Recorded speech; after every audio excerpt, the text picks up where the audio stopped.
В понедельник около 15:00 я зашла в железнодорожный РОВД узнать о судьбе моего заявления, которое я подавала в пятницу в письменном виде в железнодорожный РОВД. Суть моего заявления сводилась к следующему. Я являлась очевидцем событий, при которых трое сотрудников милиции ногами и руками избивали двоих пьяных граждан. Тот факт, что эти граждане были пьяны, вовсе не означает, с моей точки зрения, что их можно избивать. Данный факт я зафиксировала в виде видеоролика на свой мобильный телефон. Когда я пришла в железнодорожный РОВД в понедельник, то сотрудник в дежурной части ответил мне, что никакого письменного заявления от меня не поступало, не регистрировалось. Более того, никто из граждан не заявлял, что они были избиты сотрудниками милиции, и в связи с этим в отношении меня составляется протокол за заведомо ложный донос и заведомо ложный вызов сотрудников милиции. Этот факт меня возмутил. Я включила свой мобильный телефон и показала то видео, где сотрудники милиции якобы не избивают граждан. Дежурный изменился в лице, выскочил из своей комнаты, куда-то исчез. В дежурке несколько минут никого не было. Хочу сказать, что в фойе железнодорожного РОВД меня не пропустили. Я стояла в том маленьком тесном тамбуре.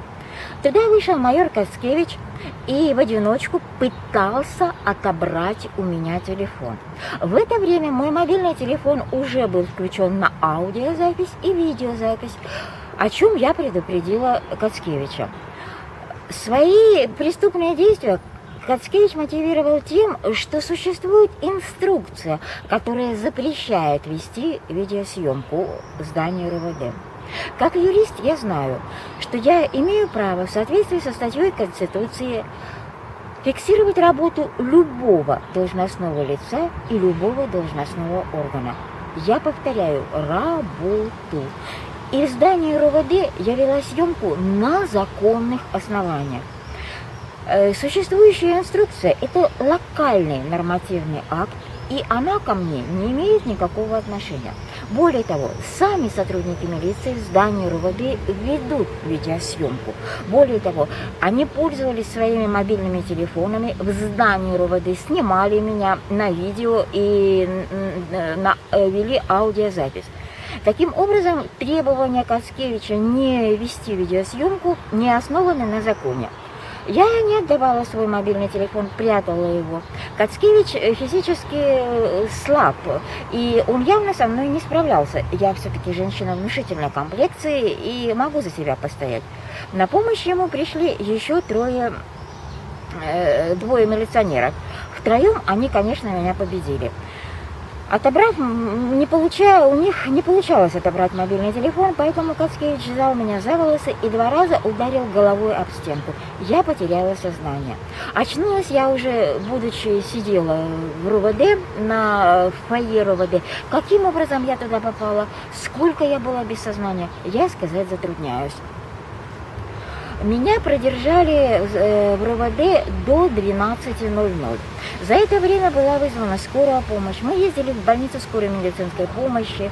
Меня в принудительном порядке, после того, как я прошла освидетельствование, попросту говоря, дула в трубочку, и прибор показал нули, то сотрудник милиции заставил врачей в принудительном порядке взять у меня кровь из вены.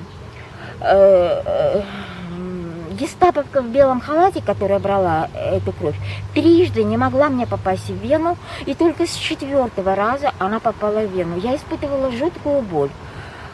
О том, что меня поместят в ИВС, я узнала в начале 10-го вечера, то есть после 21. У меня дома 5-летний внук. В камере хранения продукты, которые я купила днем. Сотрудники милиции в нарушение законодательства запретили мне сделать звонок кому-то из родственников именно в связи с помещением меня в ИВС. Следователь Виджиева пыталась мне помочь, но у нее ничего не получилось. В 1 часу ночи мы приехали в ИВС. Ночь с 5 на 6 я провела в ИВС. Утром, когда за мной приехал другой сотрудник милиции, он громогласно на весь этаж ИВС заявил: эту бомжиху мы сейчас привезем на 15 суток. Каково же было разочарование этого милицейского планктона, когда судья Бордюкова сделала перерыв в судебном заседании, удовлетворив мое ходатайство и об ознакомлении с делом, и ходатайство об участии в деле адвоката.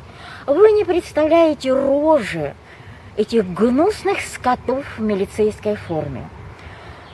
Я хочу сказать одно. Там, где теряется законность, там нет ничего, нет ценности, которую бы представлял человек.